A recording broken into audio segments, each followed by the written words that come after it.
thank you. It's good to be here. My name is Pedro Walpole.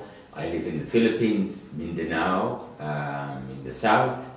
For many years, I've lived with communities there, with the Pulangiyen community, where we've worked out something of our own educational system in relation to the land and the life of the place. We do a lot with forest management, forest regeneration, and at this stage actually we're running a farm to feed the school. So it's been a wonderful experience. I also spend, because my background is I'm a hydrologist, so I spend an amount of time previously working with forest hydrology, but now actually working with disaster resilience, because our forests have been pretty much destroyed in many areas, and whether it's the typhoon coming in off of the coast or just the monsoon rains, we get a lot of slope destabilization and coastal disruption. So thousands of people are affected every year.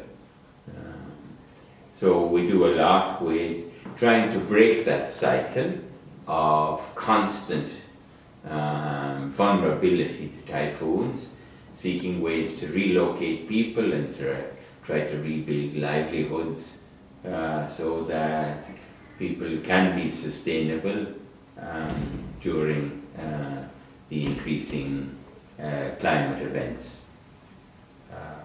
At this stage, I'm now working as a coordinator in EcoJesuit, which is global communication focusing on the environmental priorities.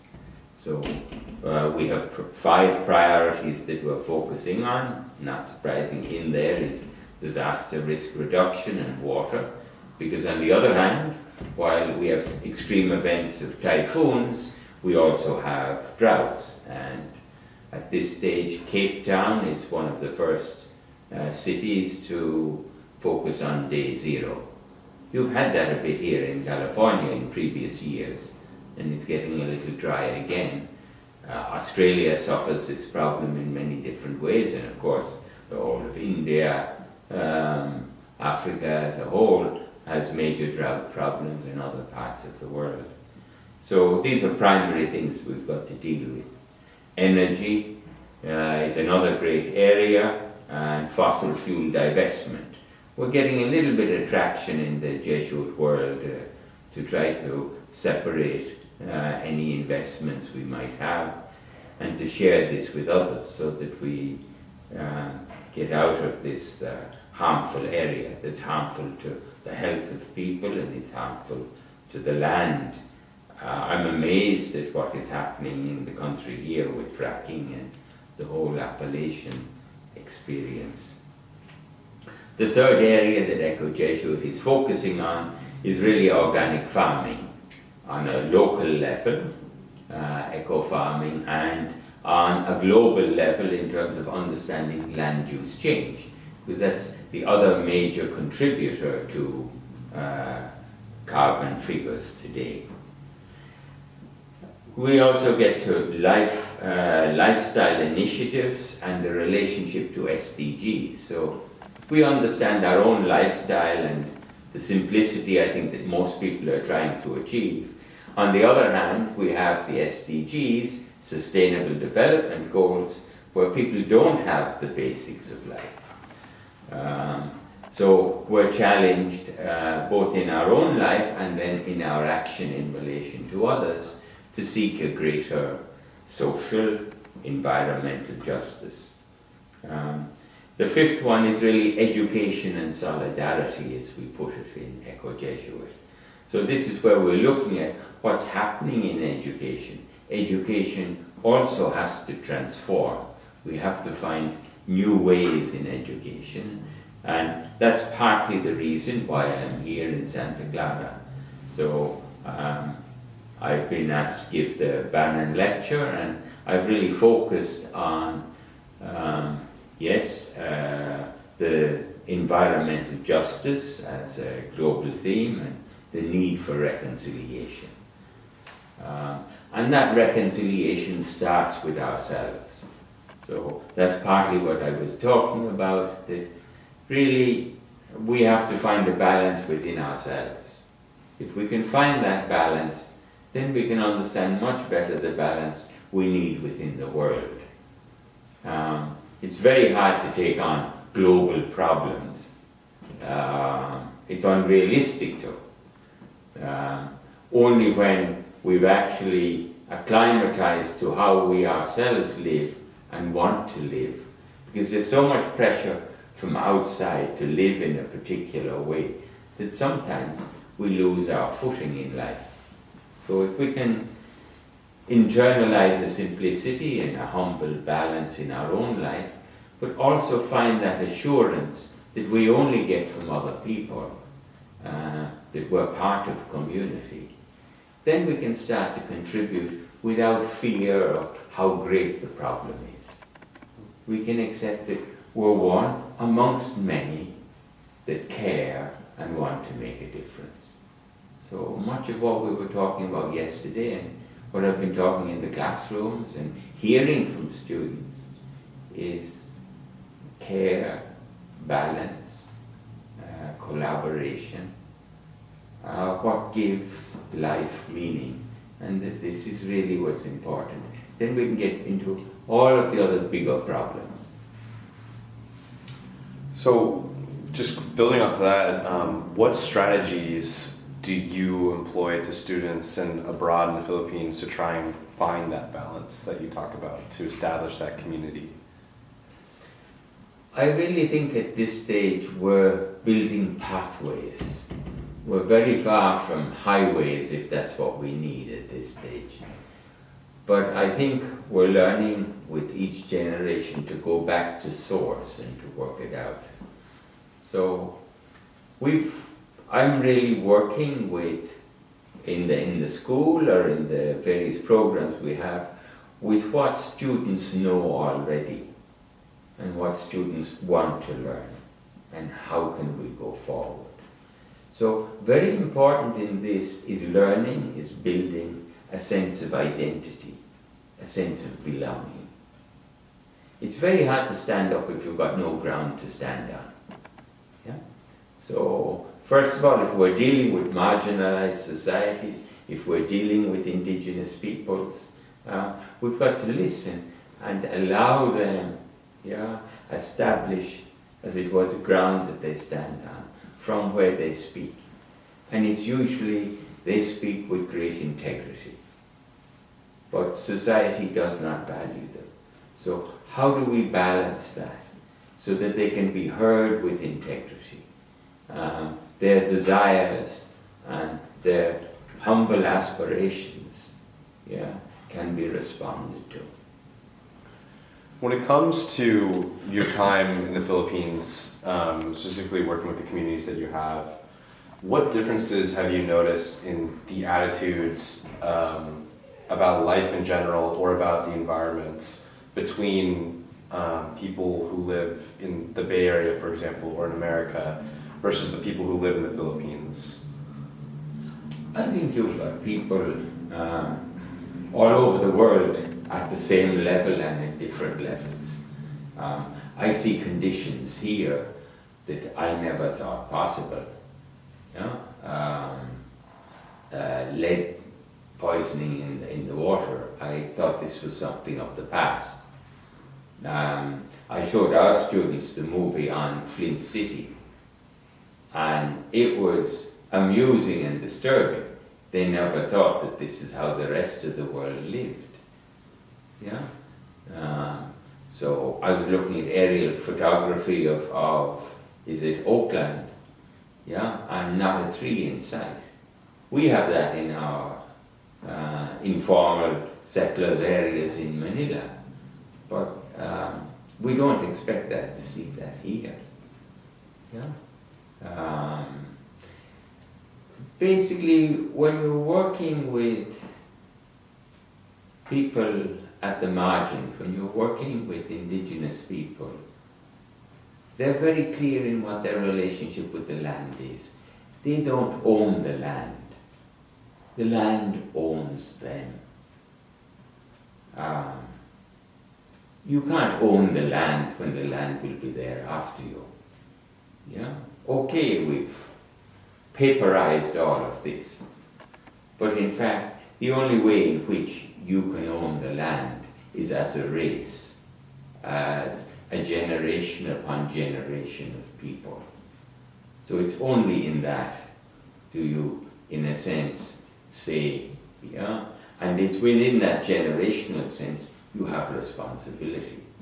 Now here, we're being challenged today to understand what this intergenerational responsibility is.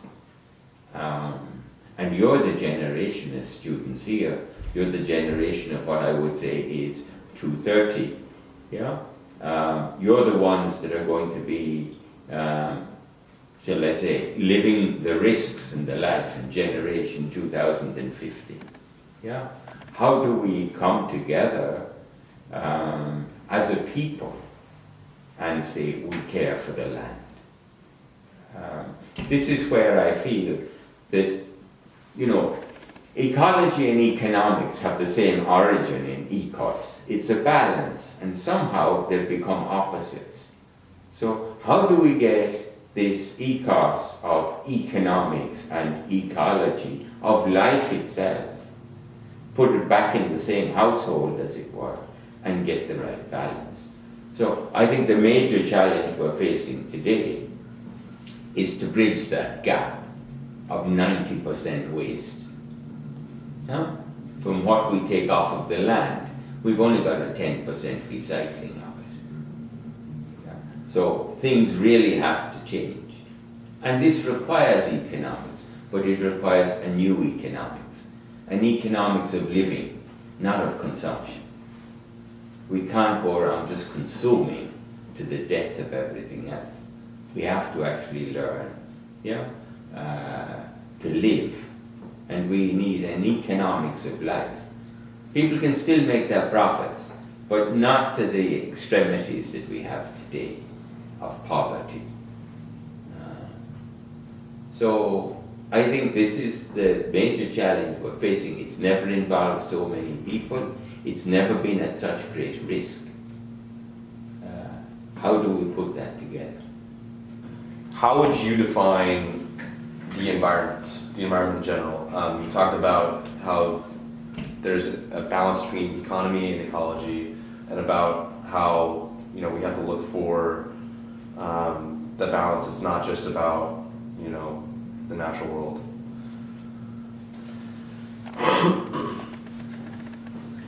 The problem is that we have in the last 200 years, or I don't know how many years, centuries, we've been living away from the land, and development as it has become has been everything away from the land. So actually, in the English language, we don't have a word for it. This is the amazing thing. We, in the English language, we've learned to segregate and separate everything. I think one of the oldest, and for me one of the most beautiful traditions in terms of this in the church is you used to have the book of nature, yeah? And the Bible. And these were literally the two books by which we learned and by which we related. We've sort of closed the book of nature and forgotten it as a source of wisdom, as a source of life. And we think, at this, in one extreme sense, we think that technology now is life. It may determine a lot of life, but it does not give meaning to life. And environment is life. Environment is everything that comes out from me, it's everything that comes out from you, it's how it comes together. Environment is relationship. It's not a whole set of silos of everything. It's not what you find in a herbarium or in a museum. Yeah, you can see diversity. It's stuffed and it's dried and it's plastered out there. But it's actually all about relationships. None of these animals, plants, humans, communities would survive if there weren't relationships. The other side of that for us today is that we understand you cannot separate environment from migrations today, from the economy. All of these are what's driving the problems, but also the opportunities. So we've got to start working on the opportunities. Environment is solidarity. So you can only describe environment as a relationship. So how do we get back to that? And as the Holy Father has described it, environment, yes, is this sense of gratitude. It's a giving and a receiving. Yeah? And we've got to hold that with deep regard. If we have this sense of caring, then we have a very different world. So, environment is to care. Yeah? It happens in different ways. Our campus right now, who may or may not be aware of the environmental challenges that we're facing today? You're going to have to do cuts on this, so I'll try to break it in pieces. I don't know whether I can get this right. Because number one, I know very little about Santa Clara. Yeah. So my impressions are, as I walk onto the campus, it's the most beautiful campus. You walk onto a campus, the buildings, the community that you pass through, it should be a place without problems. But because it's human, it also has its problems. It has its challenges. But it shouldn't have its overweight of burdens. So, yes, I am very impressed, particularly with the faculty collaborative efforts here. I haven't seen them anywhere else to this extent. They're hugely creative.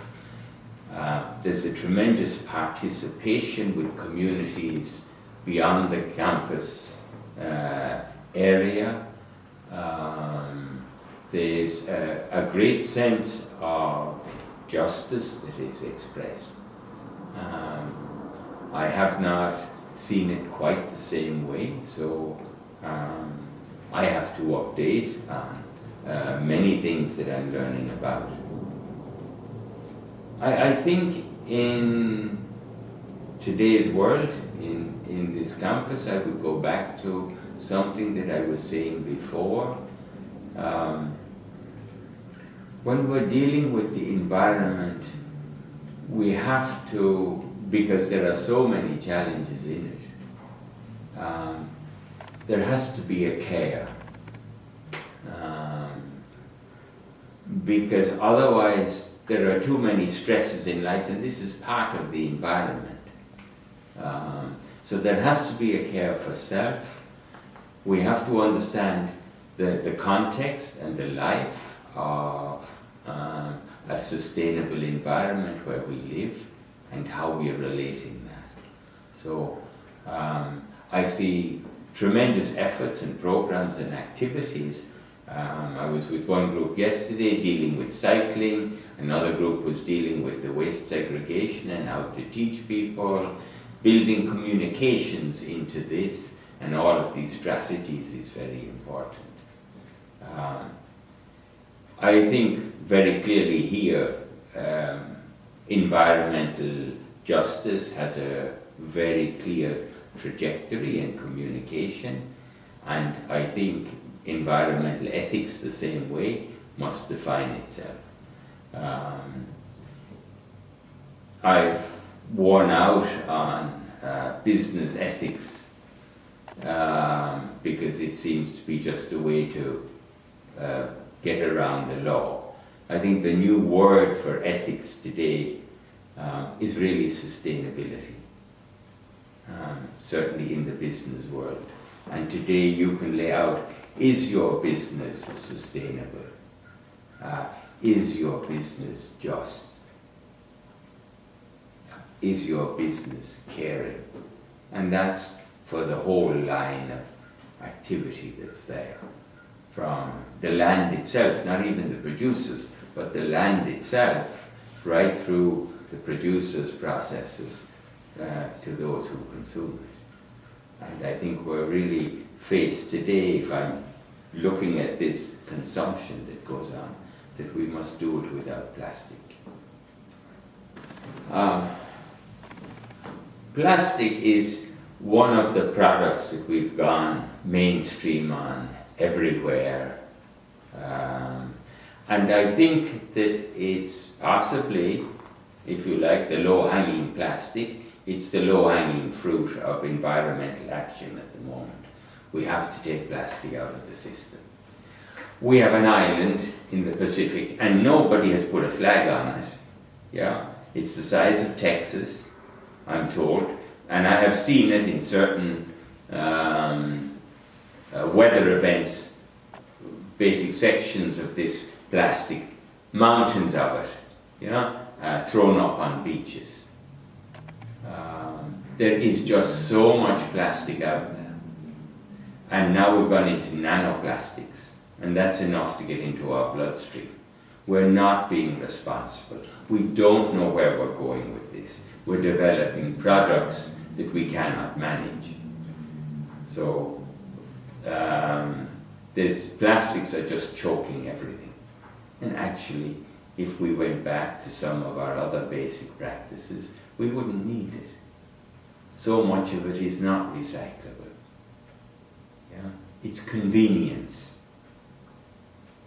and unthinking, non-thinking that has led us down a life of plastics. I think 30-something% of plastics are single-use plastics, are throwaway. That has to change. We have to get responsible. So I think it was like, you know, smoking before. You could smoke anywhere, but people at a certain point got to a tipping point and said, okay, we can do without this. Yeah? We've got to do without plastics in the manner in which we use them today, in a radical way. You talked about deforestation earlier, especially in the Philippines. I think from the perspective of a lot of students, in general, people our age, deforestation is more of a third world problem than it is a first world problem. What would you have to say to somebody about that, and why is deforestation such an important issue? Why is it important to have trees around us?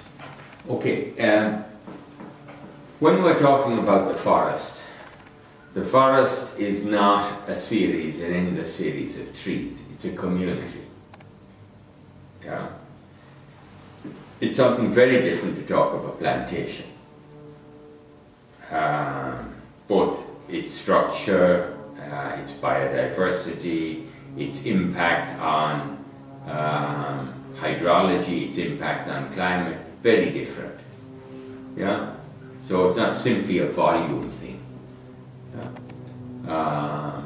Forests play a unique both ecosystem, but also play uniquely, culture has integrated with forest in a unique way throughout the world. Now, I think you have some forest-related problems here in the US. We certainly have them in Australia. We're cutting down forests. I think there's an axe laid at the root of some redwood forests here. Plantation system that operates here is not ideal in terms of ecosystem. So I think we've lost a number of the balances. The real problem is understanding something a little broader, which is land use change. Because some parts of the world were never forested. Some of them are savannas, but we've lost most of the savannas and grasslands of the world. Yeah? And that has really impacted on the sustainability of those lands. That you turn them to agriculture doesn't mean that you have mimicked the system. We've lost most of our wetlands, hence many of the problems we now have with floods and other disasters.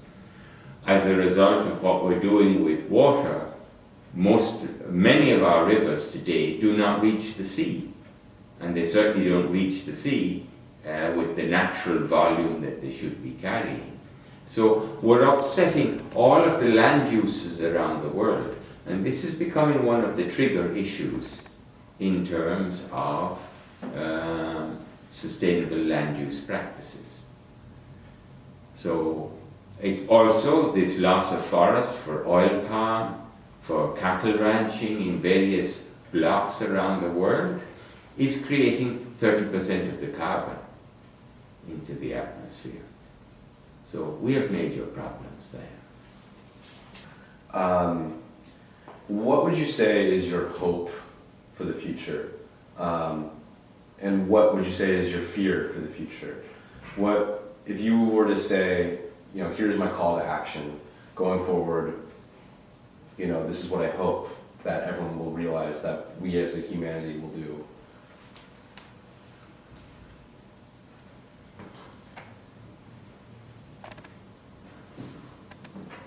Let me go back to where I live. I live in the valley. I move around about 12 communities there. I look out at the valley each day, the land, the clouds. I look at the youth, I meet them in the school. I have a great sense of gratitude for life. I feel loved in the process, I feel cared for. I want the youth that are with us to have that experience. Yeah. I think if we have a sense of gratitude for life, we will love life, we will love neighbor, and we don't have fear. So that's the space that we try to create at critical times. I think that this is what we need to be drawing from every campus. However busy we are, we need to reflect enough on life to really enjoy this magnificent environment here on this campus, and the youth and the hope and the aspirations here. You should be able to go out from here loved, cared for, and fearless.